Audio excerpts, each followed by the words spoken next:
Bonjour, bonsoir et bienvenue dans notre nouvelle émission du Baratéo où on continue à parler des scénarios du Rulepack 2021. Ce soir, je suis avec Titus, Salut les amis. Thierry, Salut. Chavalou Salut la compagnie. et Jamie. Salut à tous. Et donc, nous allons parler de A Dance with Dragons.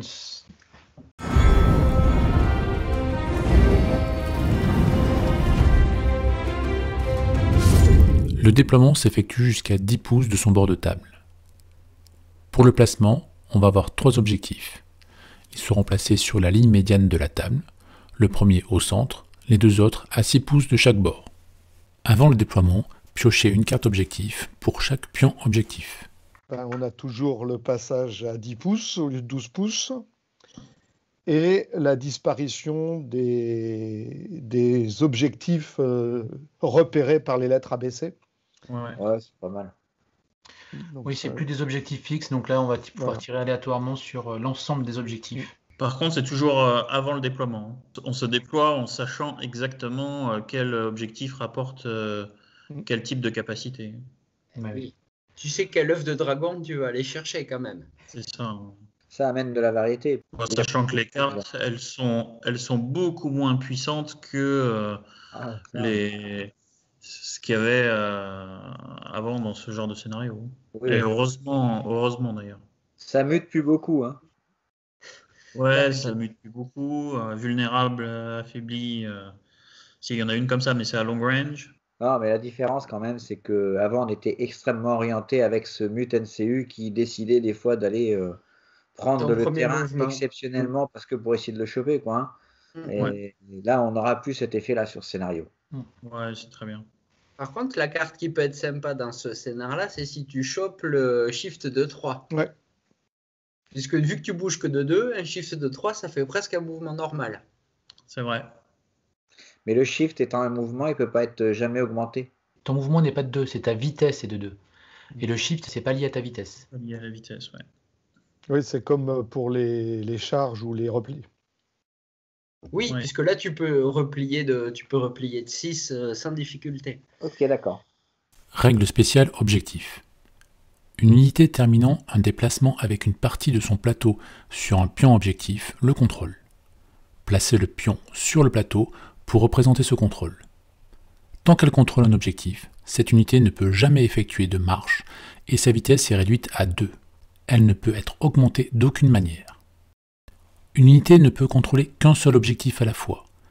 Si une unité contrôlant un objectif termine son déplacement sur un autre objectif, son adversaire place ce pion dans un rayon de 2 pouces autour du plateau de l'unité, en dehors d'un terrain infranchissable ou d'un autre plateau d'unité.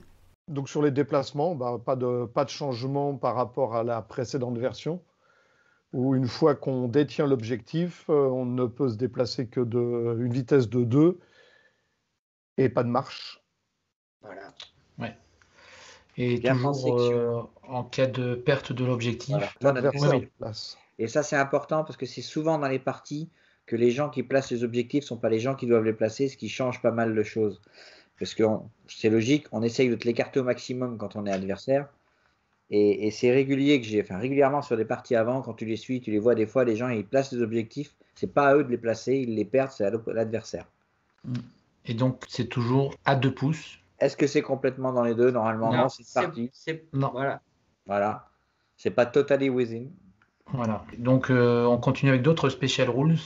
Si une unité contrôlant un pion objectif échoue à un test de panique ou est détruite, une unité ennemie, choisie par l'adversaire, avec laquelle elle est engagée, prend le contrôle de l'objectif.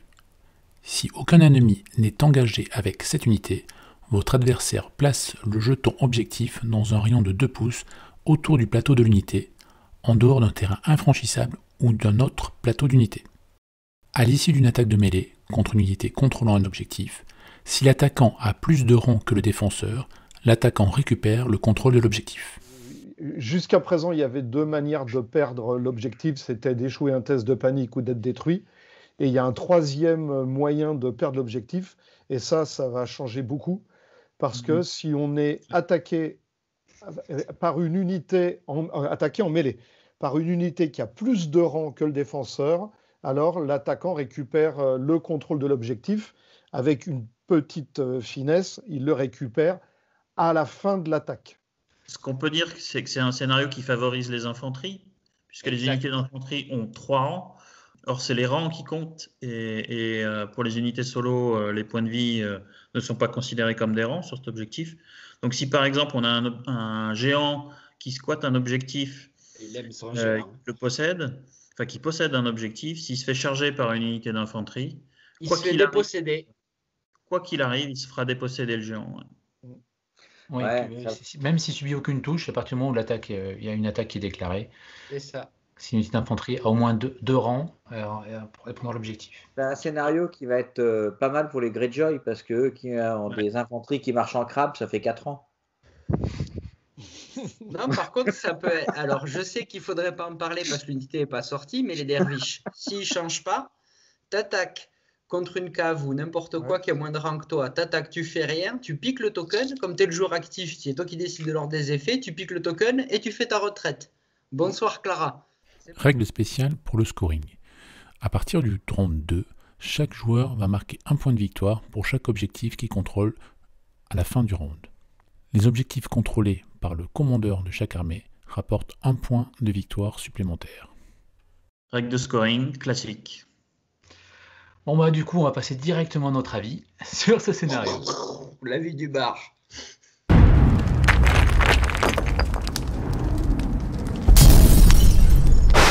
Eh bien, moi je trouve que c'est un scénario extrêmement intéressant. Il va falloir placer le général dans une unité d'infanterie suffisamment robuste pour qu'elle puisse se régénérer et coller quelques pains. Et puis, il y a quand même un certain nombre de capacités qui permettent au corps à corps de recompléter ses rangs qui seront favorisés dans ce scénario-là. Donc, je pense au Greyjoy, entre autres. Je pense à des influences comme celle de Balon Greyjoy, je crois. Et puis aussi la garde de nuit avec Jon Snow, s'il ne change pas. Tout ce qui permet de recompléter des rangs, c'est quand même pas mal. Je crois que c'est Tiff Trampé qui donne, qui fait du... Oui, c'est Iron, le frangin. C'est le petit frère. Ok. Et voilà. Vas-y Chavalou, dans ton avis. Bah, déjà, notre ami Dr Fluff pris en flagrant délit de pas connaissance des NCU Greyjoy. Non, blague à part. Ça peut être un scénar intéressant, mais ça peut être aussi un scénar où, ok, je mets mon général là, je le mets là-bas, on se regarde en chien de faïence et ça peut être un scénar fermé, hein, mine de rien. En plus, les cartes sont plus signifiantes, autant avant, on l'a dit. Les cartes dirigeaient un petit peu le placement. On allait chercher le mute NCU et il y avait de la bagarre sur le mute NCU. Ou alors, il y en a un qui disait bon, ok, mute-moi NCU, je vais contrôler les 2 autres objets et on s'en débrouille comme ça. Là, ça va être plus... Enfin, il y a moins de direction par rapport aux cartes. Alors, peut-être certaines cartes vaudront plus que d'autres, certainement. Mais ça peut être un scénar qui se ferme aussi naturellement, que 3 objets, 2 généraux sur table. Puis de toute façon, il n'y a plus de généraux NCU, ça c'est officiel, on peut le dire. Donc quoi qu'il arrive, personne ne pourra se pointer avec mon général n'est pas sur table, sauf s'il est mort, mais avant d'avoir commencé la partie, ça me paraît un peu compliqué. Donc ça peut être un scénar qui se ferme aussi. Il n'a pas énormément changé sur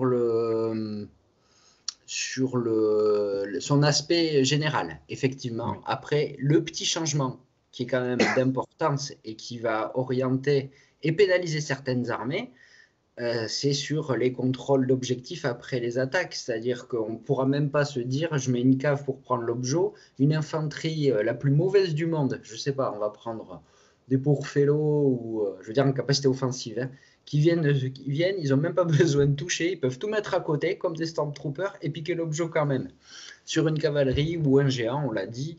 Donc ça va changer aussi peut-être la construction de liste. Ou en tout cas, peut-être qu'on prendra ça, si on a de la cavalerie, on s'en servira comme marteau et pas comme enclume, quoi. Mais il faudra des unités pour aller prendre le terrain. Moi, j'aime bien ce scénario. Et puis en plus, je trouve que là, pour le coup, il synergise bien avec les nouvelles cartes d'objectifs tactiques, puisqu'en fait, il y a beaucoup de cartes qui vous donnent des bonus quand vous contrôlez l'objectif. Vicieux, weaken, précision, toutes ces cartes-là. Donc, du coup, ça va valoir le coup. Imagine, tu prends l'objet et ta précision, ça peut être sympa, quoi, si tu arrives à taper. Tu vois. Donc, voilà.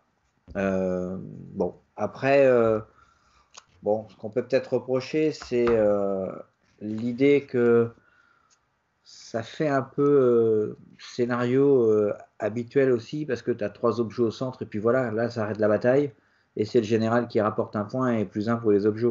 Après, il va y avoir un jeu avec ces objets qui vont basculer à droite et à gauche en fonction des résultats, des nombres de rangs et de ces choses-là.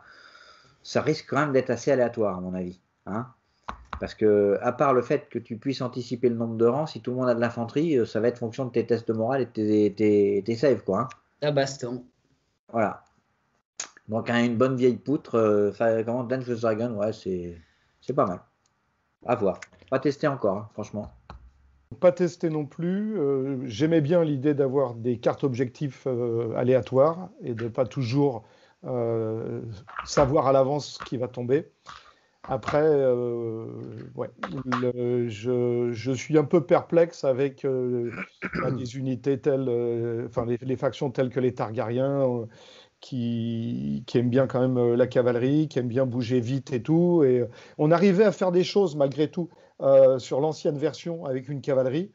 Là, ça va être beaucoup plus compliqué parce qu'on aura moins de vitesse si on a pris l'objectif et on va se faire charger d'office, quoi. C'est tellement facile de le reprendre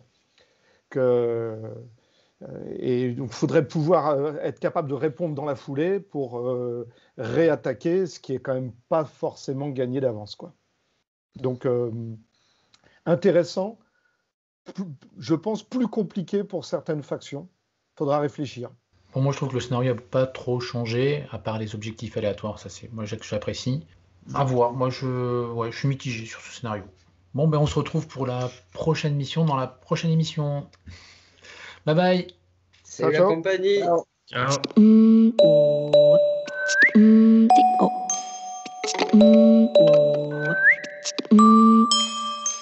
C'est pas ça qu'il disait.